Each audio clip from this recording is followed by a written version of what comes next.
Asyhadu an la ilaha illallah wahdahu la syarikalah wa asyhadu anna Muhammadan abduhu wa rasuluh. Allahumma salli wa sallim wa barik ala sayyidina wa maulana Muhammad wa ala alihi wa ashabihi wa ihtada bihadih wa istanna bi sunnatihi ila yaumiddin. Amma ba'd.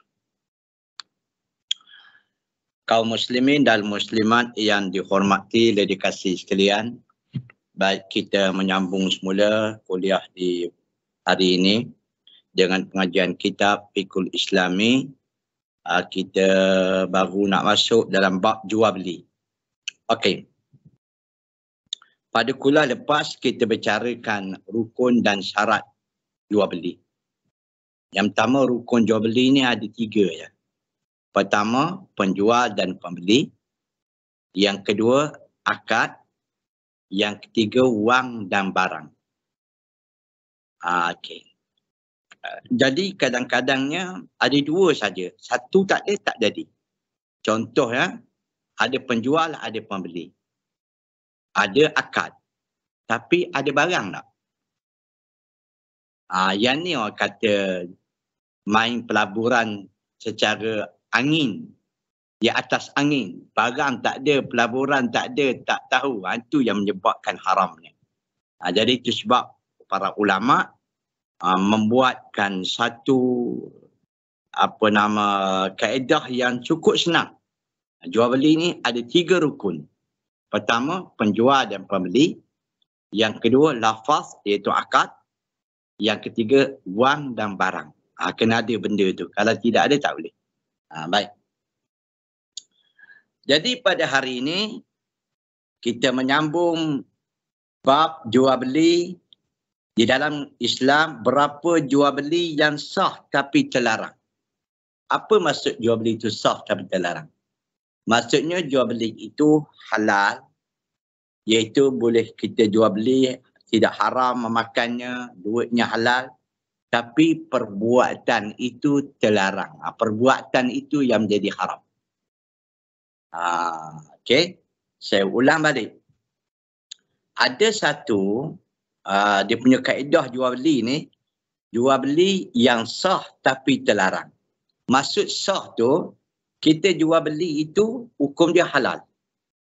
Duitnya halal, boleh kita makan, minum dan sebagainya. Tapi dilarang. Maksudnya perbuatan jual beli macam tu dilarang. Okey. Saya ambil itu contoh. Saya ambil itu contoh kan. Yang bertepatan pada zaman kita sekarang ni.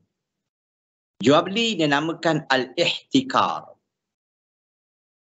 Al-ihtikar iaitu jual beli sorok.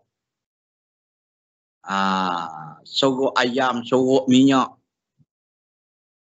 Minyak ada. Tapi dia tak nak jual. Dia sorok minyak tu. Kononnya katanya, bukan konon memang kata sungguh. Minyak nak naik. Memang naik sungguh. Sebelum minyak tu naik, orang nak beli, dia kata minyak tak ada. Itu dia. Minyak tak ada. Lepas minyak naik, dia pun jual. Sah jual beli tu, duit tu ada. Sah. Boleh makan. Itu dia. Tapi perbuatan itu adalah haram. Berdosa. Itu maksudnya kaedah jual beli sah tapi haram. Nanti kadang-kadang orang terfikir, ya ustaz, dah tak jual beli sah haram buat apa? Dia tidak. Dia ada haram untuk memakannya. Ada haram segi perbuatan. Dia lain kaum muslimin. Macam kita semayang lah kaum muslimin dan muslimat kalian. Ada semayang itu, hukum dia adalah haram kita melakukan dan batal. Dan batal solat itu. Baik. Ada pula jenisnya semayang pula, haram kita lakukan dan dia tidak batal. Ada juga. Contohnya kaum muslimin dan muslimat kalian, iaitu Nabi melarang kita ni semayang duduk dalam keadaan iaitu seperti mana seekor binatang diberikan anjing. Bila sujud tak, tangan dia tercap ke lantai. Itu dalam Islam haram tu. Dia bukan makruh. Tapi sembahyang dia tetap sah. Tapi ada juga sembahyang tu adalah haram. Tapi dia batal. Dia batal kaum muslimin dan muslimat kalian. Contohnya, dia sembahyang dalam keadaan dia tahu. Dia dah batal wuduk, dia teruskan solat juga. Tak boleh. Baik. Begitu juga dalam jual beli. Ada jual beli yang sah dan halal. Ada jual beli sah tapi haram. Bukannya haram segi penjualan itu. Ialah perbuatan itu. Mari kita bincang. Sebab apa dia haram? Berdosa. Bagi penjual tu ada betul. Pembeli tak berdosa. Penjual itu berdosa. Baik. Berapa cara jual beli yang tidak diizinkan oleh agama, kata pengarang kitab. Di sini akan kita uraikan berapa cara saja sebagai cermin perbandingan pada yang lainnya. Yang menjadi pokok sebab timbulnya larangan. Sebab jual beli itu sah, tapi dia dilarang dalam Islam ada 3 sebab. Pertama, menyakiti kepada si penjual atau si pembeli. Atau pada orang lain. Itu pertama. Ni kaedah ni, kenapa? Kenapa? Ada jual beli yang sah tapi terlarang. Sebab apa terlarang? Sebab ada 3 sebab. Pertama, dalam jual beli itu menyakiti pembeli atau penjual ataupun orang lain. Yang kedua, menyempitkan gerakan pasaran. Yang ketiga, merosakkan cadar ketentraman umum. Macam jual beli sorok tu duduk mana? Boleh masuk ke mana? Merosakkan ketentraman umum. Sebab orang berhajat kepada minyak. Itu dia. Tiba-tiba dia sorok. Ini yang menyebabkan. Jadi sebabnya jual beli itu kaedah ni kena hafal. Kena ingat. Iaitu bahawa jual beli sah tapi haram sebab kaedahnya ada 3. Yang pertama, kerana menyakiti hati penjual dan pembeli. Itu dia. Yang kedua adalah menyempitkan pasaran. Yang ketiga disebabkan iaitu merosakkan ketentraman awam. Baik. Macam jual beli lelong. Sah tapi haram. Sekarang ni pihak bank pandai dia nak beri jangan berdosa. Dia tidak iklan. Dia cuma iklan saja rumah ini dia lelong. Barang siapa pendak masuk tender. Okey. Alhamdulillah. Maka disembunyikan. Barang siapa yang tender dia tinggi hak tu bank ambil. Tetapi siapa pun tak tahu. Siapa pun tak tahu berapa. Itu tak apa. Dia tidak menyakiti hati orang lain. Tapi kalau jual beli lelong, ni apa joli apa orang panggil? Contohnya ini harga kereta. Selalu ni kalau tempat kereta ni dia letak harga dulu. 20,000. Depan orang ramai. Kereta ni 20,000. Nak mati dua-dua je nak. 2021, 2022, 2023. Yang seorang lagi 23,000. Dia naik pula kaum muslimin dan muslimat kalian.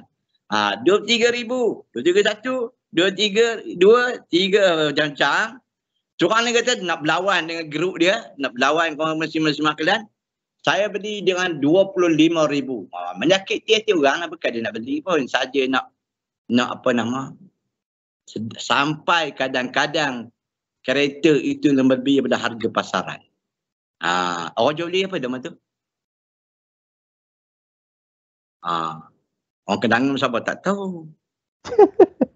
Jual beli apa nama tu? Jual beli lelong cara lama orang panggil. Dulu orang kampung gitulah keadaannya kaum muslimin dan muslimat kalian. Kena pula beramal pula orang berhajat pada benda tu. Benda tu ada satu je ramai. Naik harga aja. Itu dia. Itu jual beli itu besar. Duitnya boleh kita makan, tak masalah. Tapi haram perbuatan itu kerana haram disebabkan 3. Pertama, menyakiti hati penjual dan pembeli dan orang yang bersangkutan. Yang keduanya kerana menyempitkan pasaran. Dan yang ketiga kerana merosakkan keteraman umum. Habis. Okey.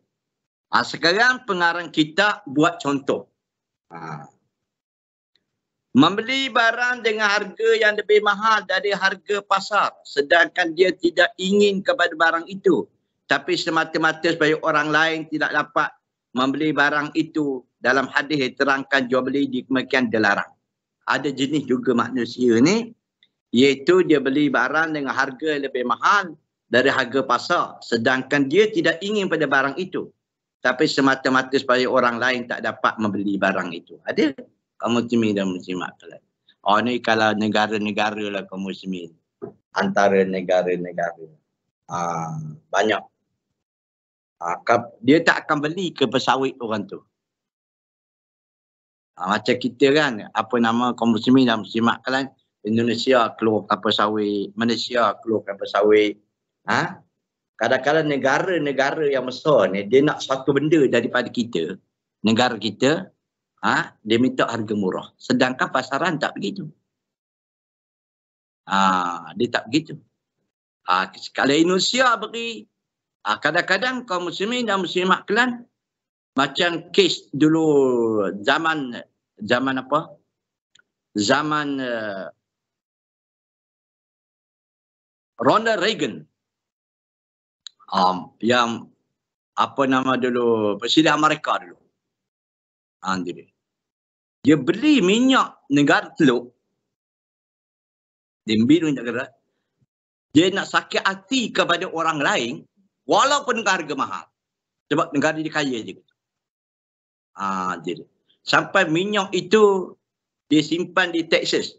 Kecuali satu negara saja tak jual, iaitu Saudi. Saudi tak mau jual mereka. Sebab Saudi raja dia ketika tu baik. Raja sekarang wallahu alam, kita tak tahu. Ingat tak Raja Faisal? Raja Faisal, memang dia orang baik. Dia bunuh kan. Jadi dia bunuh oleh anak saudaranya sendiri. Orang macam semua. Jadi dia tak nak jual. Jadi dia lah, apabila dia tak nak jual, negara dia lah membekalkan minyak kepada negara-negara lain. Amerika marah. Ronald Reagan kata, kita akan bakar telaga-telaga minyak di Saudi. Dia beri warning gitu. Kata Raja Faisal, bakarlah. Bakarlah. Kalau bakar, kami dah biasa naik unta dan kuda. Kami boleh kembali pada zaman itu. Sedap je Faisal cakap. Tak jadi bakar. Dia beli di kaum muslimin dan muslimat kan. Pandai dia. Harga mahal, lepas tu dia jual orang harga mahal juga. Lebih pada pasaran. Itulah kuasa betul ni memanglah. Itu berlakulah. Okay. Dan seterusnya. Yang kedua. Membeli barang yang sudah dibeli orang lain yang masih dalam masa ikhyar. Ni banyaklah kaum muslimin dan muslimat.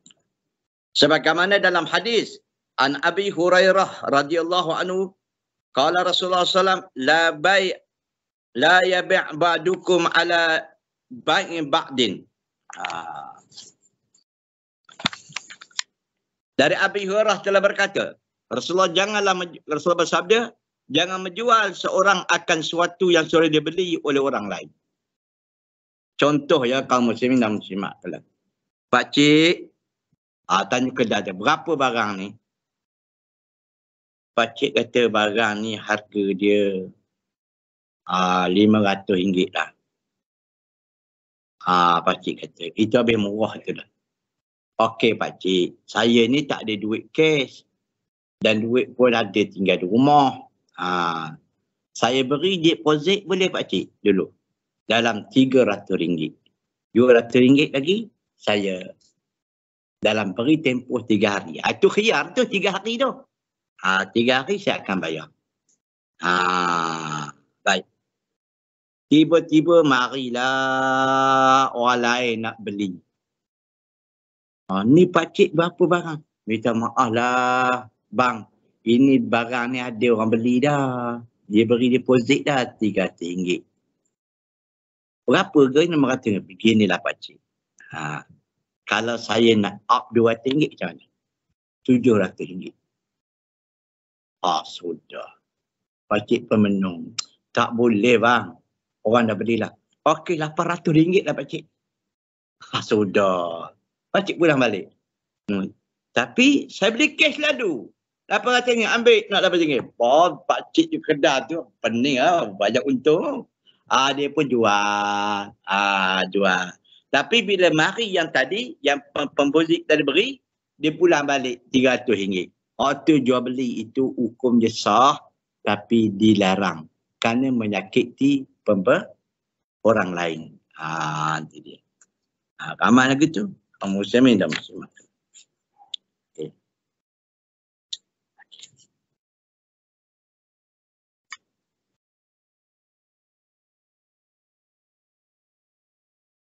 Yang ketiga,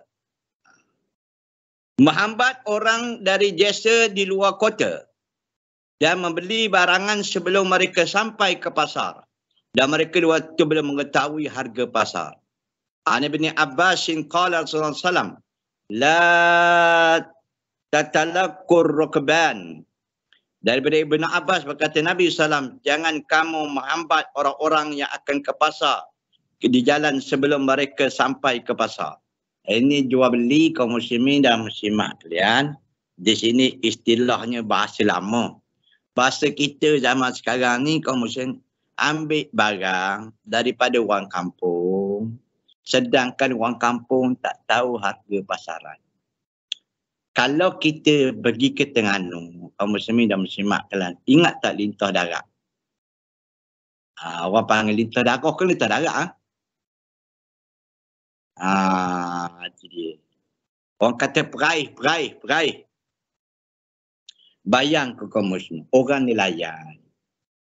Duk cari ikan di laut tu makan masa 2-3-4 hari tu. Baik.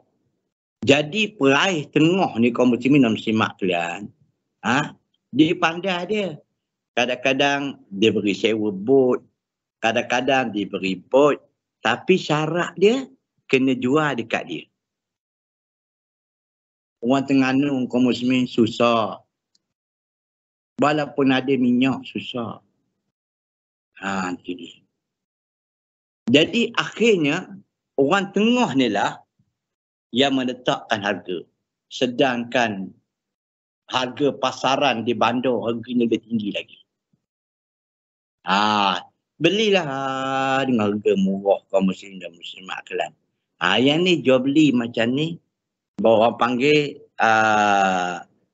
kata dalam satu hadis bai'ul lubat. Maksudnya menghalang orang kampung atau orang bandar, orang badui lah daripada menjual barang dia mengikut harga pasaran.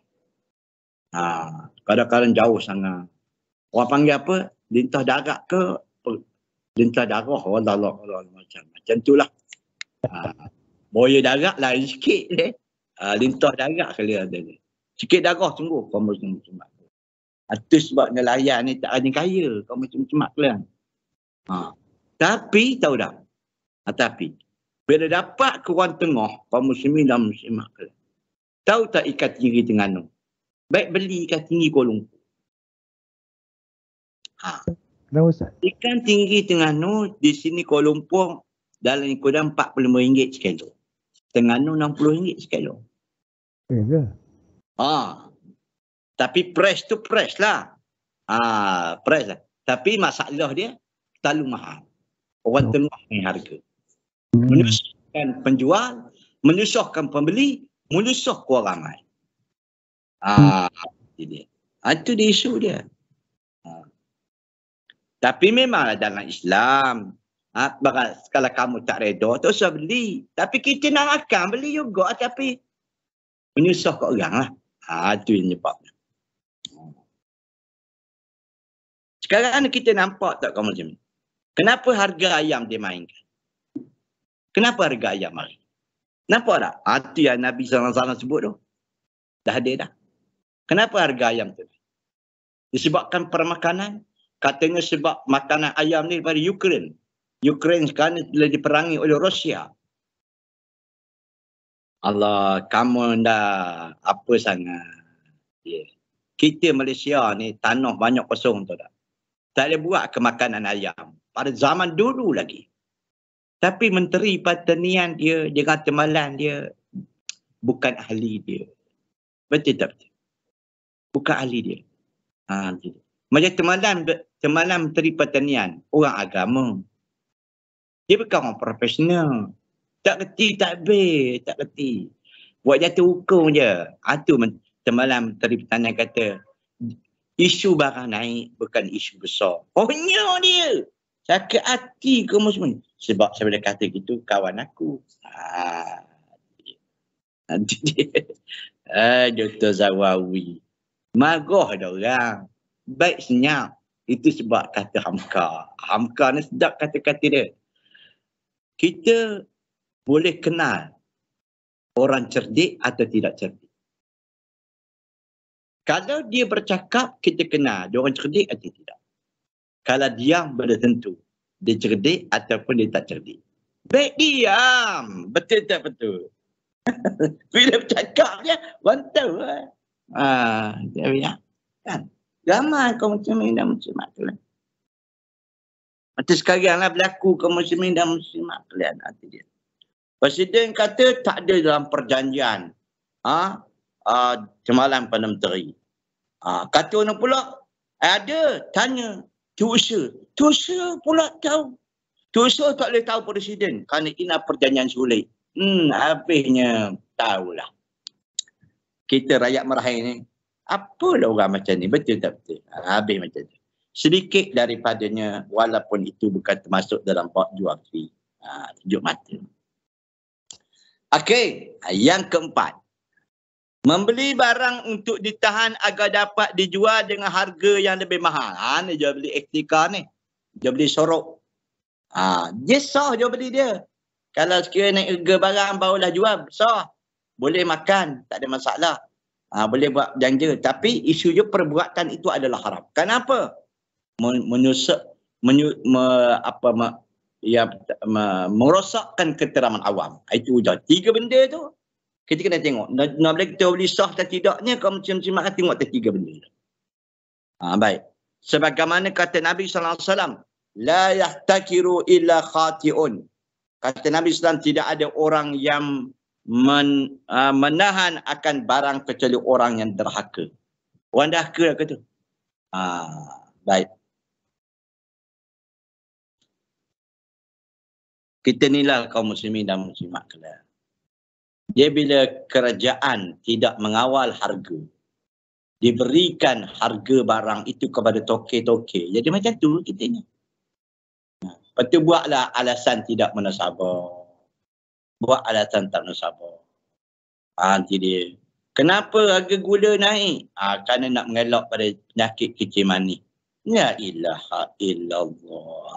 Aduh, tak bijak lah kamu macam ni. Nanti dia. Bila harga telur naik, maksudnya kurangkan makan telur. Betul ke lagu tu? La ilaha illallah. Habis kita nak. Siapa yang menguasai satu barang itu? Itulah. Habis. Kita orang Islam tak mampu lagi kau. Kita tak senang. Kita nak marah ke China. Tak boleh juga. Tak boleh marah ke China. Dia menguasai benda itu. Kita nak buat macam mana? Cuba kita tengok kaum muslim-muslimat. Kalaulah Hari Raya Cina, kita ni orang Melayu agaknya macam mana? Ikan payah nak cari, ayam payah nak cari. Hari Raya Cina je. Pasar tutup. Tak ada. Kenapa? Nampak sangat je yang ekonomi yang orang Cina lah pegang. Betul kalau raya Cina, ikan tak ada. Pasar tutup. Seminggu kadang-kadang. Itu dia. Tak tahulah kita orang Melayu macam mana. Habis ya? Okey. Yang kelima. Ini misal-misal. Tapi walaupun misal, kita buatlah contoh-contoh yang lain. Dengan syaratnya ada 3 tadi. Menyempitkan pasaran, menyakiti hati penjual dan beli orang lain, dan merosakkan ketentuan awam. 3 tu jual beli itu sah tapi haram. Dilarang. Yang kelima. Di antara rupa-rupa jual beli yang sah tapi terlarang menjual satu barang yang berguna untuk menjadikan alat maksiat kepada pembelinya. Sudah. Sebagaimana satu hadis Al Quran, ta'awanu ala birri wa taqwa wa la ta'awanu ala ismi wal udwan. Yang dia takut ni. Barang tu bermanfaat. Tapi pembelinya buat maksiat. Contoh. Kalau diketahui. Saya ni token emas. Saya jual emas, jual perak, jual permata. Contohnya. Tiba-tiba ada seorang lelaki, dia nak beli emas dekat saya. Lelaki haram tak pakai? Haram kan? Pakai emas. Kita tahu untuk siapa ni, kita kata. Ni nak ukur lengan saya untuk saya lah. Nak pakai rantai sini. Cantik tak? Sudah. Kamu makan. Berapa ribu ni? Kata-kata, mahal sikit ni. Banyak gram. Hampir 10 ribu. Tak apalah 10 ribu pun dia kata. Saya nak pakai. Sudah. Tapi kalau saya jual, dia bayar duit, halal duit tu. Tapi perbuatan saya menjual kepada dia sedangkan benda itu adalah haram, dia pakai tak boleh. Tapi kalau dia lelaki beli kahwin isteri, dia tak apalah. Macam-macam. Banyak. Kadang-kadang suasa. Suasa ni agak-agaknya daripada mana?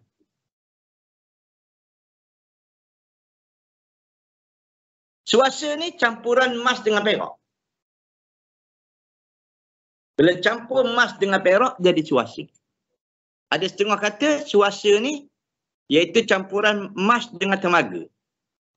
Tapi orang sahih emas dengan perak. Jawapannya lelaki boleh tak pakai suasa? Itulah. Boleh. Jadi tak boleh pakai suasa.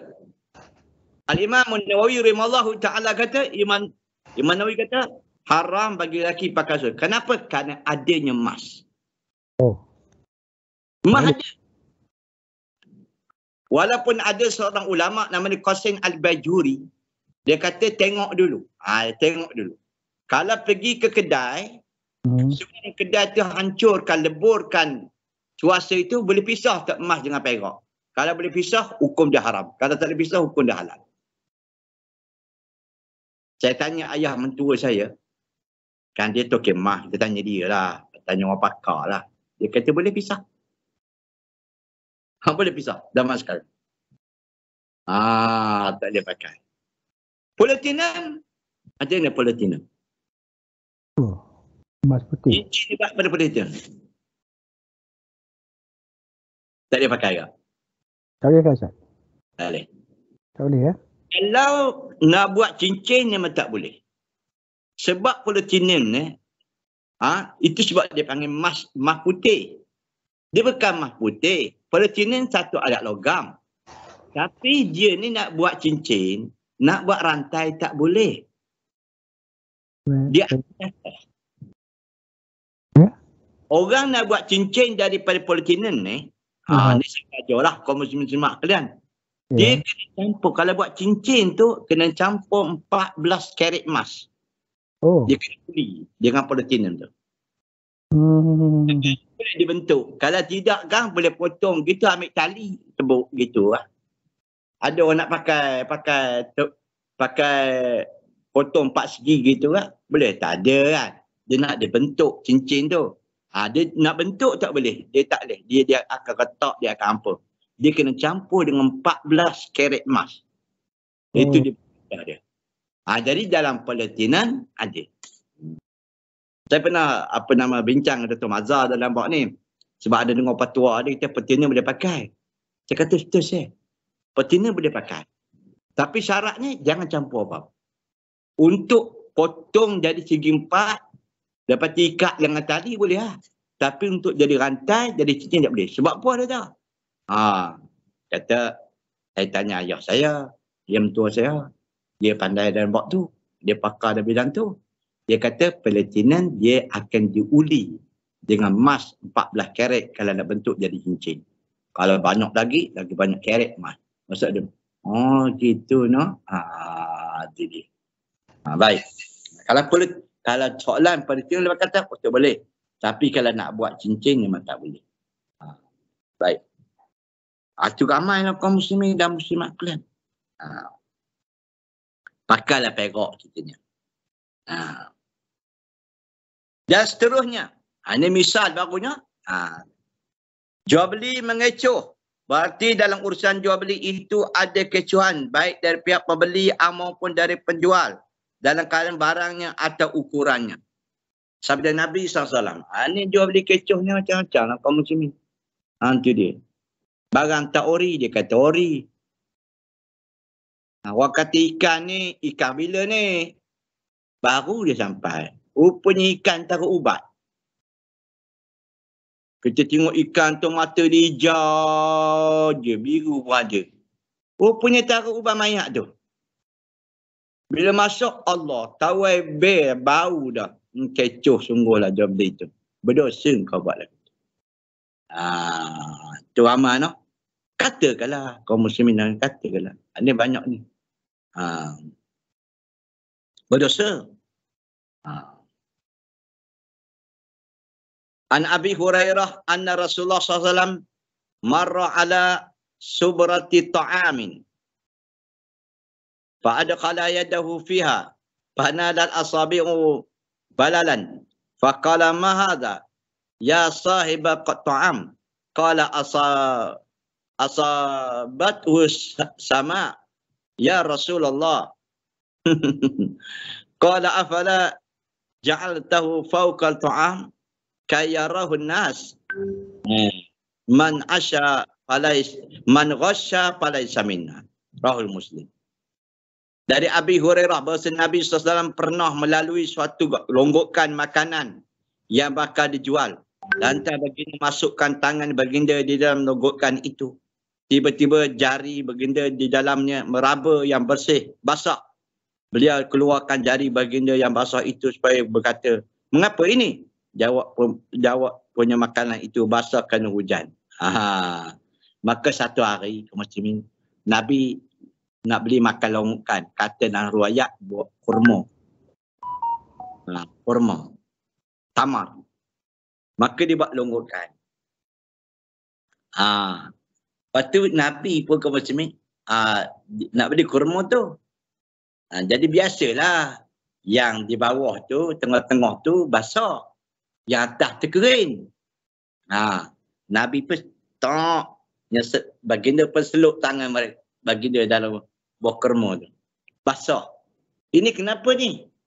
Dia ditanya penjual tu. Dia kata kena hujan. Betul lah basah, tak kena apa pula basah. Betul tak betul? Kenapa macam ni? Nabi kata man ghasa falaysa minna.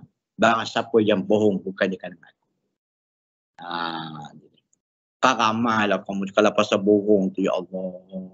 Kita beli udang kan. Udang besar-besar letak atas tu. Udang bawah. Udangnya kecil-kecil ni letak bawah. Tapi tak boleh nak pilih. Yang ni RM80 sekilo. Yang ni RM60 sekilo. Yang ni yang kecil tu. Dia pun ambil bawah tu sotek sikit ambil atas. Rupanya banyak kecil besar. Itu jual beli yang berdosa. Walaupun halal, kena kita boleh kita ada akad dan sebagainya. Tapi berdosa. Banyaklah benda macam itulah kaum muslimin dan muslimat. Banyaklah kalau kita nak kisahkan. Bulan puasa banyak. Makananlah kaum muslimin dan muslimat kelan. Dah hari 2-3 hari dah perangat. Balik harga sama je. Harga tu lah. Kita ni kalau beli kereta kaum muslimin dan muslimat. Beli kereta hari ni besok turun dah harga. Makanan tak turun tau. 3 hari dah kaum muslimin dan muslimat. Aduh, kadang-kadang makan tak elok dah. Kalau beli ikan goreng tu kerah dah. Ketuk kepala pun. Aduh, ya Allah Akbar. Dengan harga, lepas tu kata ikan hari ni. Banyaklah jual belinya. Itu Nabi kata, man ghassa falaysa. Ada satu riwayat ya. Di zaman tabi'in. Orang nipu dan jual beli. Kata ulama-ulama, seorang ni dia mati. Lepas tu digalikan kubur dia, saya ringkaskan. Bila tebuk yang lahak dia, ada sekepan ular yang menanti. Gali kubur lain. Tebuk lahak pula. Ada ular yang menanti. Yang pelik dalam kubur ada ular dah. Lalu mereka mengadu pada Ibnu Abbas radhiyallahu anhu. Bila mengadu pada Ibnu Abbas, apa kata Ibnu Abbas? Apa kerja dia di atas dunia ni? Apa kerja di atas dunia? Maka orang kata, dia dulu seorang menjaga makanan. Dia seorang menjaga makanan. Bila ada makanan yang rosak, dia. Dah tak elok dah, dia campur dia ke makanan baru.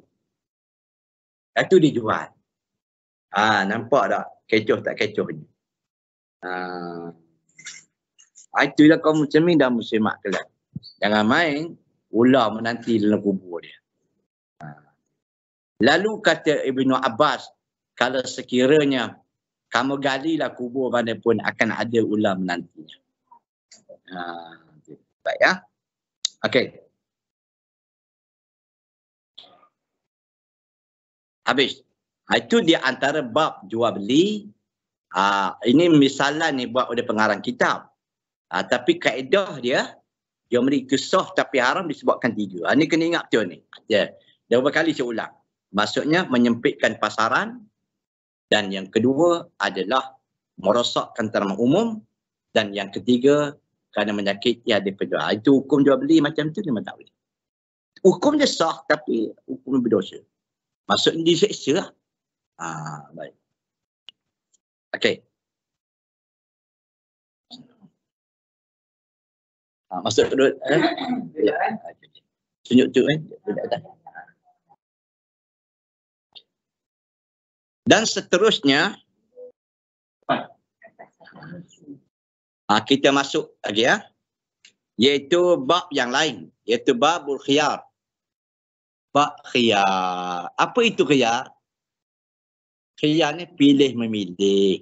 Ada dah dalam kita ni pilih-pilih. Sebelum kita beli ni kaum muslimat kelas barang, pilih dulu, cek dulu dan sebagainya. Orang kata pilih-pilih, tawar menawar, itu berkatakan khiyar. Dalam bahasa Arab dia panggil khiyar. Dalam bahasa kita ni pilih menyilih, tawar menawar. Okey.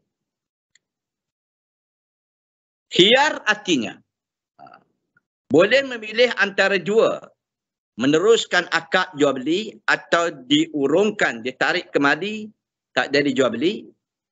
Diadakan khiyar oleh syarak agar kedua orang yang berjual beli dapat memikir kemaslahatan masing-masing lebih jauh supaya tidak akan terjadi penyesalan di kemudian hari lantaran merasa tertipu. Ini kata khiyar dalam Islam. Jangan pelik ini cuma bahasa Arab saja. Perbuatan itu ada kita buat. Maksudnya bila kita nak beli, kita pilih barang dulu, kita tengok dulu, tanya harga dulu, lepas tu tawar menawar. Itu semua dia panggil khiyar. Jangan tukar beli langsung. Tengok dulu. Baik. Kalau sekiranya dah beli dah kaum muslimin dan muslimat kalian, okey, kita pun bayar. Bila kita ni bayar kaum muslimin dan muslimat kalian, kalau kita keluar daripada majlis tu dah, daripada majlis jual beli tu, kita bayar, kita keluar kedai dia. Tidak. Maka habislah khiyar. Tiba-tiba kaum muslimin dan muslimat kalian kita pergi kedai lain pula. Tengok-tengok kedai lain tu. Tanya berapa harga ni? Harga dia dalam 200.5 je. Tadi aku beli 300.5 tu, barang yang sama, brand yang sama. Kedai sebelah. Kedai ujung. Dia pun kaum muslimin dan muslimat sekalian. Sini betul ke? 200.5. Tapi kalau you nak, saya boleh kurang lagi nak. Boleh kurang lagi. Sudah. Tadi kedai tadi dah bayar, dah beli dah barang tu. Betul tak betul? Jadi macam mana? Dia pula si Mamat ni kaum muslimin dan muslimat sekalian. Pergi balik kedai tu. Mana duit saya, ambil you punya barang. Tak boleh. Sebab sudah khiyar, sudah bayar duit dan sudah berpisah daripada majlis dia. Majlis jual beli jadi dah pisah dah. Tak boleh pulang. Berdosa. Itu sebab kita ni kena berpuas hati dulu. Orang kata Melayu kita sibir dululah kedai ni. Jangan tukar beli langsung. Betul tak betul? Itu nampak tukar perempuan cantik semua nak kahwin belaka. Tengok dululah. Betul tak betul? Betul tak? Jangan pilih cantik je tau. Sebab Hamka. Saya suka ambil Hamka. Hamka ni kata perkahwinan ni ada 4 tau. Perkahwinan ada 4. Itu kena jaga tu. Ada satu perkahwinan sedap di mata, tak sedap di hati. Sila. Ada satu jenis perkahwinan tak sedap di mata, tak sedap di hati. Allah cantiknya, comelnya. Tapi hati seringkali sakit. Malah Allah nak masuk malah harap suami beli sakit mata. Sakit hati. I'm sorry, ini tak ada kena-mengena. Ini Hamka punya pendapat. Itu dia. Jangan pilih cantik je. Mata sedap mandang. Aduh, Tommy. Tapi hati sakit. Satu. Ada jenis pula pandangan pula mana? Ada dia sakit di mata tapi sedap di hati. Mata tak sedap tapi hati sedap. Betul. Dah tak cantik dah kaum muslimin. Gigi pun tak ada dah, apa tak ada. Tapi Masya Allah, dia cukup menenangkan jiwa. Wan Tok Muti ambil orang mana ni? Dah ada belah kedah. Yang ketiganya, ada perkahwinan tak sedap di mata, tak sedap di hati. Tu tak tahulah tu. Tunggu masa lah. Tak sedap di mata, tak sedap di hati lah tu. Tak sedap tu nak kata macam mana. Sebab apa? Sebab nampak orang lain lagi sedap. Yang keempat, ini perkahwinan yang cukup sedap. Sedap di mata, sedap di hati. Itu dia. Okey? Itulah kena khiyar dulu noh. Buat kahwin pun kena khiyar, kena sedik dulu, kena apa dulu. Kamu muslimat. Itu dia. Bagus lah. Itu dia.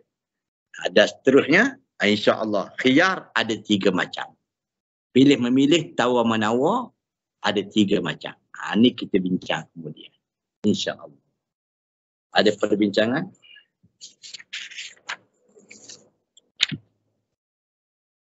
Assalamualaikum Ustaz. Waalaikumsalam. Tentang perniagaan macam Kisah Piramli tu menjual manusia ni macam mana Ustaz? Hukum dia boleh. Dia panggil hamba.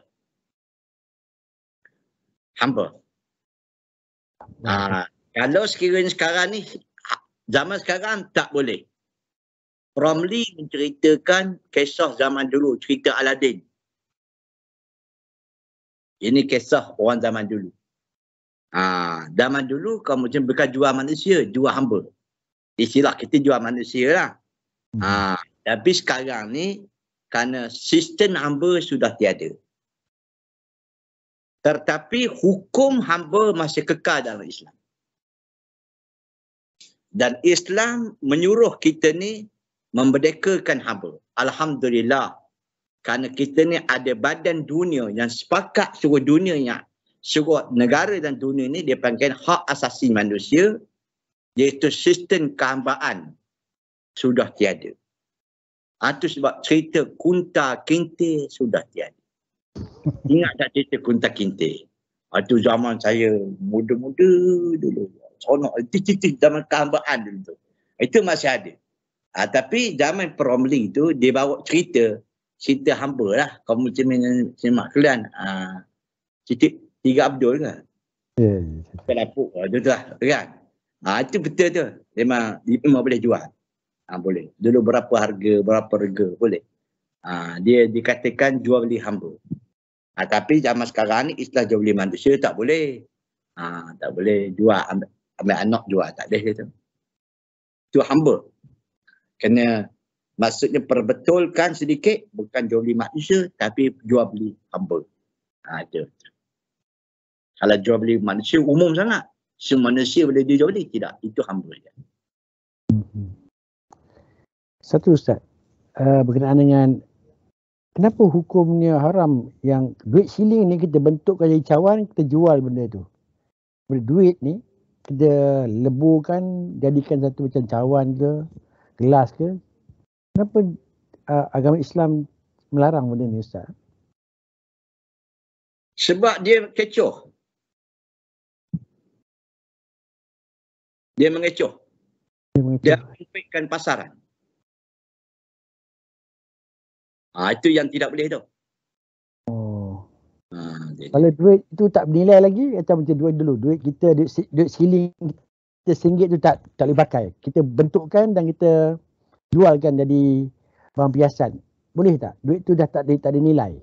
Itu boleh? Itu boleh ya Ustaz. Itu sebabnya perbincangan di kalangan ahli ulama.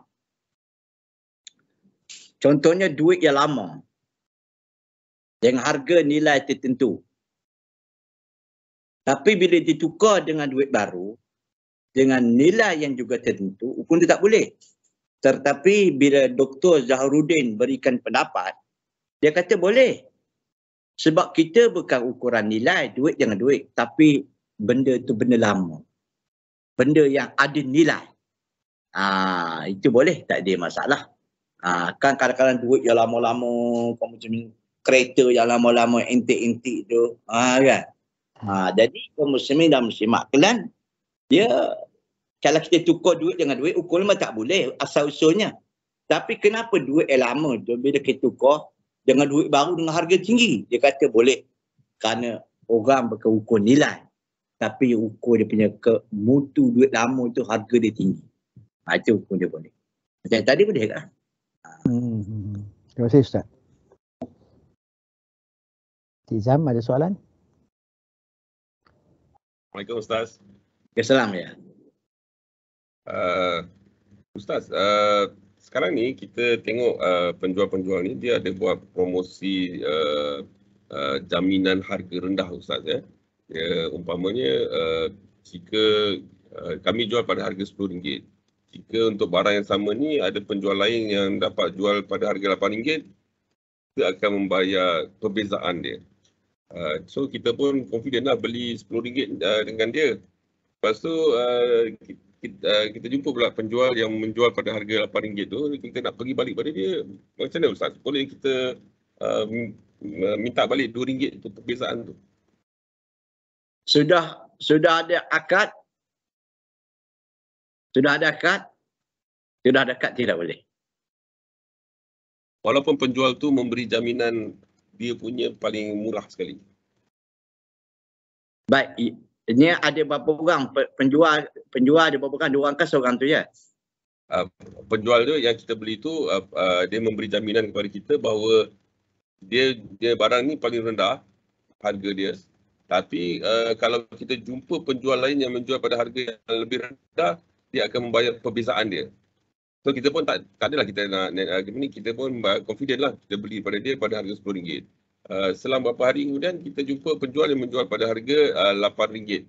So boleh bolehkah kita minta pulang balik perbezaan harga tu, sebab jaminan tu daripada penjual yang pertama Ustaz. Okey, kalau ada jaminan tak ada masalah. Yang tu kalau tak ada jaminan tak ada. Macam jugalah kita isu inilah komersial. Isu kita bayar rumah kan. Kita booking. Isu booking rumah. Saya bayar 500 dulu. Okey, kalau tak jadi macam mana? Kalau jadi macam mana? Atas perbincangan. Kalau sekiranya kau tak jadi, maka benar duit tu. Kalau jadi, kita masuk kali. Macam tu juga tadi dalam perjanjian dalam bab jual beli. Yang penting, apa perjanjiannya. Kalau dia kata boleh pulang balik, tak ada masalah. Boleh pulang. Di antara penjual yang pertama tadi dengan pembeli tadi.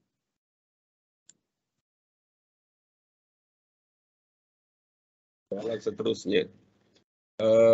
Ustaz, kita pergi 7-Eleven nak beli roti, tapi 7-Eleven tu ada jual arak.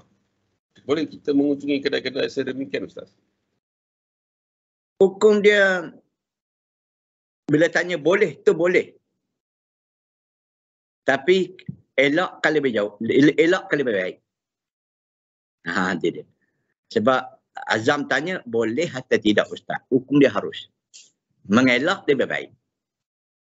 Jadi. Tetapi tentang pembeli roti dia tidak berkait.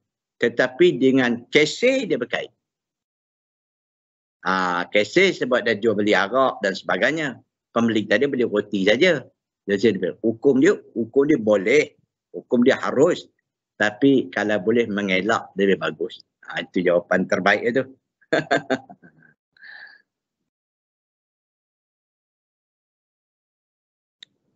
Soalan terakhir Ustaz. Ya. Hukum menyewa tanah kosong Ustaz. Ya.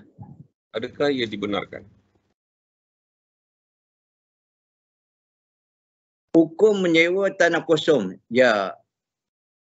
Dia sewa sama ada dengan dua cara. Hukum dia boleh. Secara umumnya boleh. Menyewa tanah kosong. Sama ada kaum muslimin kalau di tanah kosong itu dia sewa dengan bayar duit. Atau dengan penggantian tanaman. Contohnya tanah ni saya sewalah. Saya nak tanam, kita kata nak tanam padi ke tanam apa ke. Maka daripada keuntungan padi itu 1/3 saya beri kat awak. Itu jenis sewa juga. Itu pun boleh. Ataupun jangan dia bayar berapa kalau aku sewa tanah ni. Yang kosong ni berapa. Aku nak tanam satu kali. Boleh. Tapi kena buat perjanjian lah. Berapa tahun ke.